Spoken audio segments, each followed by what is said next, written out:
जय श्री कृष्ण। ओम श्री परमात्मा ने नमः।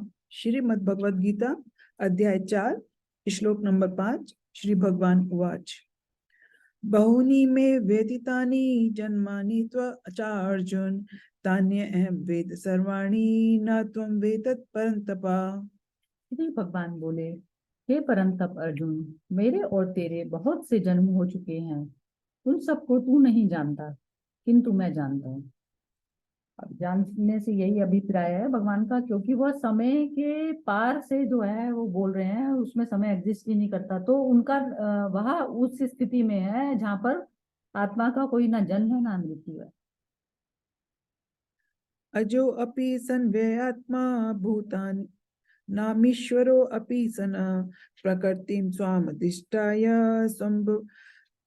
संभवाम्यात्ममया। मैं अजन्मा और अविनाशी स्वरूप होते हुए भी तथा समस्त प्राणियों का ईश्वर होते हुए भी अपनी प्रकृति को अधीन करके अपनी योग माया से प्रकट होता हूँ।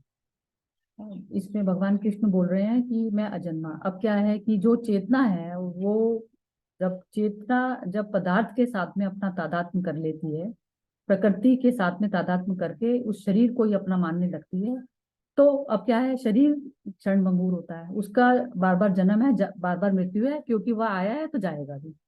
लेकिन जो चेतना है वह अजन्मा, जिसका जन्म ही नहीं हुआ, अविनाशी स्वरूप, जो अविनाशी, जिसको कोई मार नहीं सकता। तो अब आत्मा के जब चेतना हमारी आत्मा के साथ ही रहती है, आत्मा में एक होकर रहती है, वो भूली नहीं। तो इसका मतलब ये हुआ कि जब चेतना को ये पूरी तरह से अपने स्वरूप का भान होता है, शुद्ध स्वरूप का, और वो प्रकृति के साथ में एक नहीं होती, तो वो क्या हो गया, वो अपनी प्रकृति को पूरी अपने कंट्रोल में रखती है वह।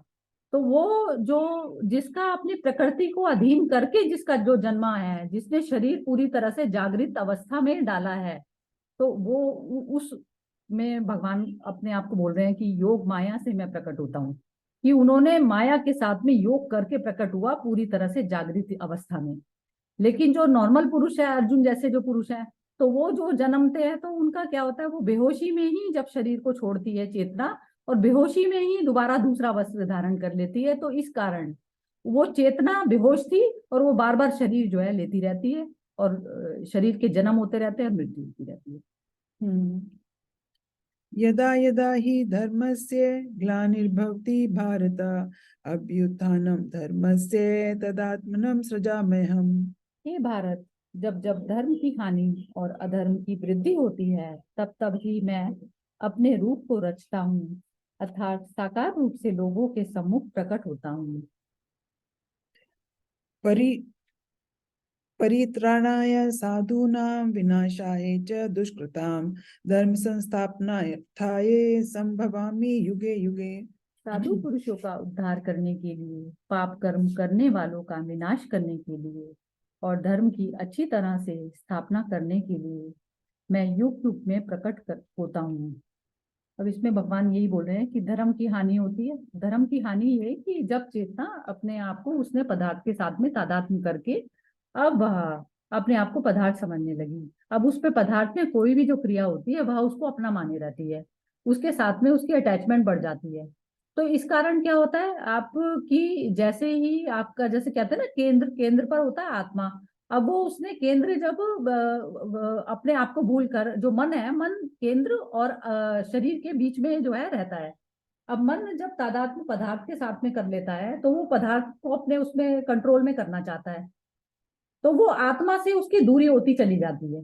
तो एक समय ऐसी दूरी हो जाती है कि केंद्र जो है आत्मा को ही प्रकट होना पड़ता है अपना धारण करके, वो इतनी दूरी हो जाती है। तो कैसे, जैसे कहते हैं ना, आप किसी भी मनुष्य पे अत्याचार करते चले जा रहे हैं, करते चले जा रहे हैं, तो उसका मन जो है विद्रोह करने का, वो बहुत टाइम तक आपको सहन करता चला जा रहा है, सहन करता चला जा रहा है। लेकिन एक समय ऐसा आता है कि जब वह भी, उसका मन विद्रोह करने लग जाता है कि मैं इतना क्यों सहन कर रहा हूँ। तो उसका मन विद्रोह जब करने लगता है, तो तब जो है इसी प्रकार से भगवान भी ऐसे ही जन्म लेते हैं धर्म की स्थापना करने के लिए। जय श्री कृष्ण।